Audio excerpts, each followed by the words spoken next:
join me in welcoming Professor Peter Singer.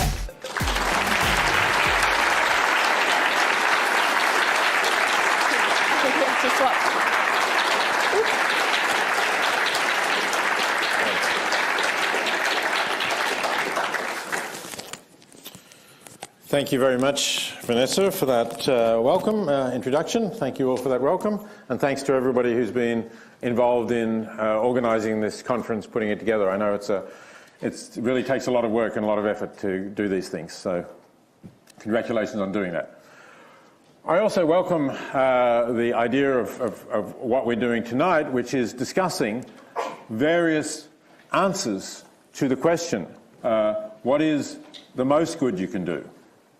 And it's important that we do discuss this because a lot of people who think of themselves as altruistic and want to do good actually don't think very much about that. And that's one of the things that I want to be talking about to you tonight. I know that we're going to get a number of different views. I'm going to start this discussion off by essentially restating and defending views that I've put in things that I've written, including going right back to the 1970s to the article Vanessa mentioned, Famine, Affluence and Morality, and also in the subsequent books.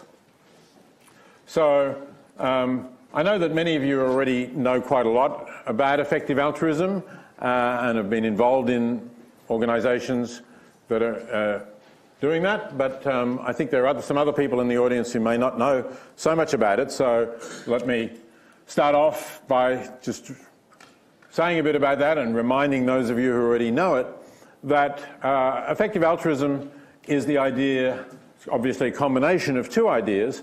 Firstly, that at least one of our goals in our life ought to be to make the world a better place, ought to be to do good, to be altruistic. Not that the effective altruist movement expects us all to be saints and to be purely thinking of the universal good all the time. Human beings are not like that and would be a very tiny movement if we restricted ourselves to people who were like that. But rather that it's reasonable to think for people, at least people who are living in a society like Australia, which essentially guarantees your basic needs for most people. That is, that you're going to have enough to eat, you're going to have health care, you're going to have safe drinking water, you're going to be able to send your children to school, and you're going to be able to have somewhere to live. So if you're in that situation, then you have the luxury, if you like, of being able to think about, yes, and what else can I do with my life that will be good for others, that will benefit the world. So that's the altruism part of it. The effective part is the idea that whatever you're doing to benefit the world, whether it's selecting a career that will do more good than others, or volunteering outside your career for some organisation that you think is doing good, or the easiest for many of us, donating some of our surplus income that we don't really need to a charity. Whatever it is that we're doing in those lines, we ought to be trying to get the best value for whatever we're doing. So we ought to be looking at what will do the most good in our career with the time we have to volunteer or with our donations. And that's something which very few people really spend very much time thinking about. And that's one of the problems and one of the reasons why altruism isn't enough, why we have to promote the idea, as well as promoting the idea of altruism, promote the idea of being effective in what we do. And in this respect, altruism or philanthropy, giving to charity, is in marked contrast with our behaviour in other areas of our life. So that, for example, if we are faced with a major purchase, we want to buy something, whether it's we're up for a new car, or whether our laptop has died, we need to replace our laptop or a mobile phone, any of these things, we're likely to do a little bit of research in trying to work out how can I get the best with however much I can afford to spend. I don't want to spend more than I need to spend to meet my needs for transport or for computing or for my phone. But on the other hand, I do want to get something good that will meet those needs at the least that I can reasonably pay for it. In contrast, when people do give to charity, they tend to be much more impulsive about what they're doing. Maybe it's they got sent something in the mail that has an appealing brochure. Maybe some friend talked to them about it. Maybe they saw something on television. Maybe it's something that they're connected with because, for example, they have a relative who died of a particular form of cancer and there's a fund to combat that form of cancer. There's a whole host of different reasons, but very rarely do they say, what will this organisation actually do with my donation? And how do I know that it's really going to get the best possible value out of it? Now, what I'm concerned about here is not just outright fraud or waste, right? There are a small number of charities that are simply fraudulent, where nearly all of the money will go to the people who are running it. But that's a tiny, tiny fraction of the charities and not the ones that you're likely to be giving to. And there are some which maybe have higher administrative expenses than others. But that's not really an indication that they're not good value either, because maybe they need to spend more on administration to really check their programs, that their programs are really doing what they're intended to do. And the other organisations that boast about how little they spend on administration actually are just handing the money over to people who don't really know what they're doing with them. So that's not a good indication either. What you really want to know is, essentially, how much good will it do? And that's, I think, one of the things that the effective altruist movement is promoting. It's promoting looking at research that will tell you which organisations really do a lot of good per dollar that they receive. And one of the reasons why I think the effective altruism movement has been important is it's actually stimulated the setting up of more organisations that do that research for you. Because unless you're a real specialist, you can't do this yourself. Or at least it's very difficult and very time-consuming to do it yourself. And most people are not going to do it. But you can go to organisations like givewell.org, or The Life You Can Save, which is something that spun off the book that I wrote with that title and that I'm still involved with, that are recommending charities that are giving particularly good value for the money that they're spending. Now, when I say good value now, and I'm talking about those two organisations, I have implicitly already given an answer to this question, how can you do the most good you can? And that answer is really sort of represented by this poster, which might as well use since it's here. I didn't put it up, didn't design it, anything, but since it quotes me, it might as well, so it's got an image of some children who are presumably living in poverty in a developing country. Looks like they're walking through a trash dump or something. Maybe they're collecting things that they can sell for recycling. Certainly that happens quite a lot. I've seen it myself on a trash rubbish dump in the city of Pune in India. And so here are kids in poverty that you can help, right? And the quote suggests that you can actually save many lives. And that is true, that people who are middle class or above in Australia have the capacity to save many lives by donating to effective charities. And that's already something that's I think quite striking. It's sometimes been put this way. I didn't make this up actually, but it's said in the movement. So imagine, for example, that one day you were on your way home and you saw that there was a house on fire and you heard people calling for help inside, and summoning up your courage, you kicked down the door and you could see a small child there trapped behind that door, and you grabbed that child by the hand and pulled the child out, and let's say, I don't know, the parents or something who'd been temporarily out, had left the child, came back and were incredibly grateful to you, you'd save that child's life.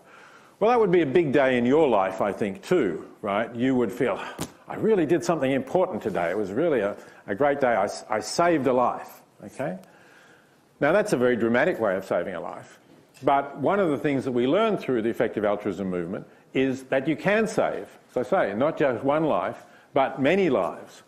You can, different calculations can be done, but for example, I think it's reasonable to say that if you donate to the Against Malaria Fund, which distributes bed nets in malaria-prone regions in developing countries to people who otherwise would not have them, the nets themselves are very cheap. You can get a net distributed for a couple of dollars, but of course not every net saves a life. Not everyone was going to die in that area before they got bed nets, clearly.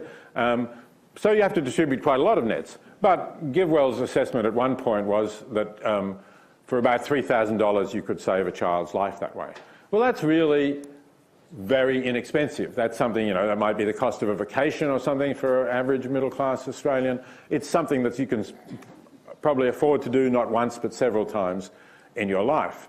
Compared to the cost of saving a life in Australia, for example, through spending more on healthcare, it's an absolute bargain. We can't save Australian lives for that kind of sum. So it's something that you can do. That's clearly a good thing to do. And so that's one of the things that the effective altruism movement wants to get across to people. And I think it is something that's quite appealing, quite exciting to people when they hear about it. Yes, I can be confident that by giving to certain organisations, drawing on the research that's been done, I will be able to save lives. Or take a different example, one that I owe to Toby Ord, who was the founder of Giving What We Can, one of the first effective altruism, perhaps the first effective altruism organisation. His example was preventing people going blind. The commonest cause of preventable blindness in the world is trachoma, which is a kind of microorganism that gets in the eyes of children when they're living in usually hot, dusty countries in unhygienic conditions. It does exist in Australia, particularly among our Indigenous population, but it's rare, and of course you get treated in Australia. But in many other countries you don't, and it causes many people to slowly go blind. But there is a very cheap treatment. Toby came up with an article from a medical journal suggesting that it costs as little as $25 to prevent somebody going blind from trachoma by a preventative treatment applied to children. Now, and Fred Hollows, I think, has used that figure. I think that figure probably needs to be doubled or quadrupled, really, but even so, it's incredibly cheap for preventing someone from going blind. So that's another thing that you can do by giving to an effective organisation. So this is a really important message, and I think this message has helped to grow the effective altruism movement. And I think that it appeals to people, it grabs people, it's easy to see the point of, it's easy to see what's going on. And I think that it's still very, very relevant. There's still, despite the growth of the effective altruism movement over the last 10 years, there's still a lot of low-hanging fruit to be picked, if you like. A lot of lives that can be very cheaply saved, a lot of people who will go blind without preventative treatment, for that matter people who are blind because they need to have cataracts removed. And again, everyone in Australia will get their cataracts removed for free, but if you live in some countries of the world and you have cataracts, you'll be blind for the rest of your life unless there's a charity that is operating in your area that will remove the cataract for you. So there's still lots to be done in this area. There's lots to be done that clearly does good, pretty cheaply, and where the evidence is very strong that your assistance will increase the amount of good that's done. And that's basically what the effective altruism movement was about when it got going. For example, GiveWell, charity assessment organisation that I mentioned earlier, they started out just saying, we want to find the most effective charities, which will do the most good for your dollar. And they started out looking at US domestic charities as well that were working, for example, with the poor in the United States, who actually, may not have as good health services even as we have in Australia. And they fairly quickly decided that none of the domestic charities working in the United States could really compete with the charities working in the developing world. So they dropped that, and essentially they focused entirely on charities helping people in extreme poverty in the developing world.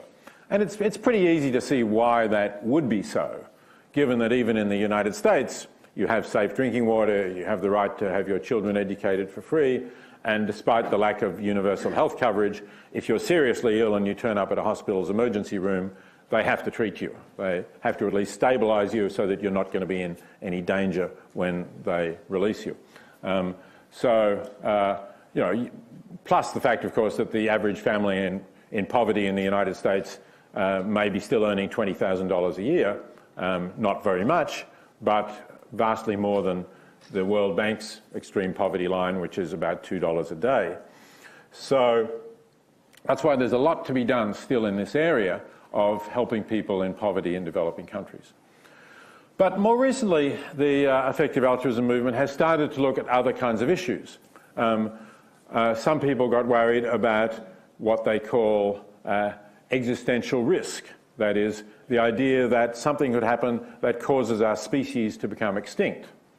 And that something ranges from things that are reasonably calculable, like what are the odds of a large asteroid colliding with our planet, such a collision that it actually wipes out life on Earth or human life on Earth, to things like pandemics, which could be naturally occurring pandemics, it could be a form of bioterrorism, nuclear war, and of concern to some, the idea that we develop artificial intelligence to the point where it's a lot smarter than us and it takes us over and decides that we're not necessary, not even desirable, or just has been programmed to do things to which we're irrelevant, and therefore gets rid of us.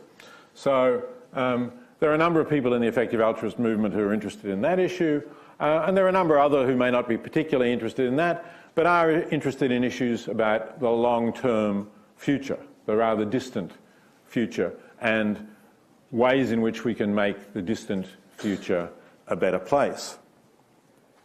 Now, there are some arguments to say that, yes, sure, it might be that these things have such vast consequences because, the extinction of our species would not just mean the death of 7.6 billion people, if it were to occur tomorrow, but the loss of everything that would happen in future afterwards, the loss of all the riches of human life that will not happen now because we've become extinct. And how do you calculate that? And there's ways of calculating that make that a very vast sum, so that that sort of outweighs more near-term things that we can do.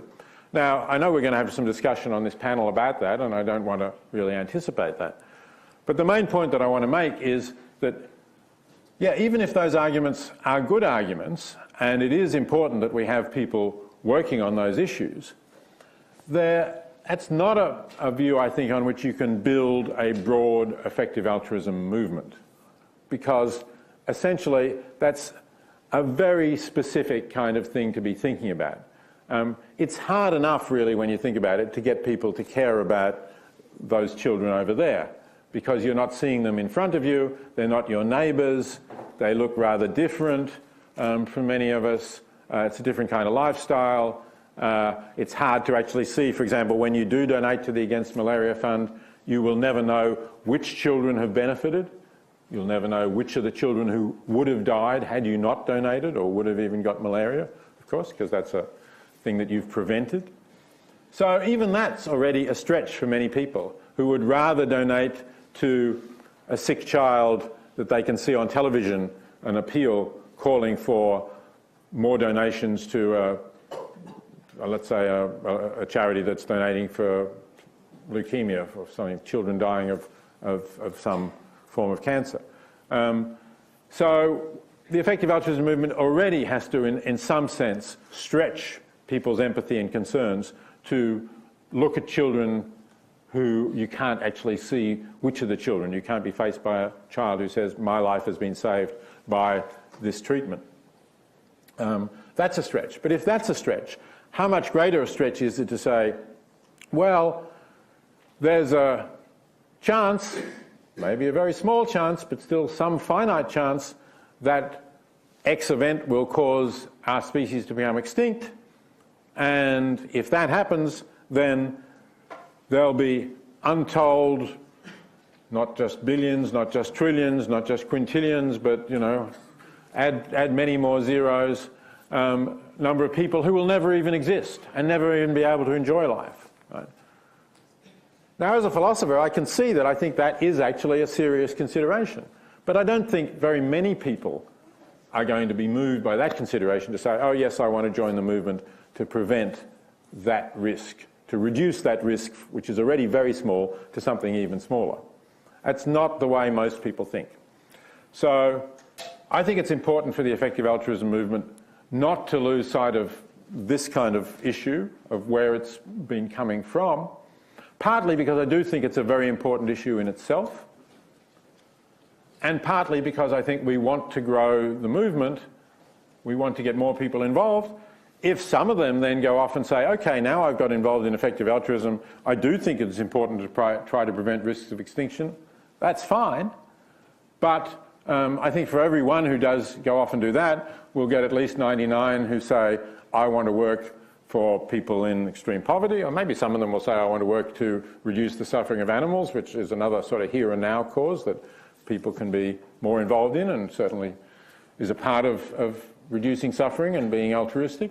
You know, so we'll get a lot of people who are doing various things that we can pretty confidently say are doing good, even if we can't be quite so confident in saying they're doing the most good that possibly they can, but we'll know that by broadening the movement, we're actually bringing more people in, and I think that for those involved in the movement trying to do something about it, that is, at the moment, the most good that we can be doing.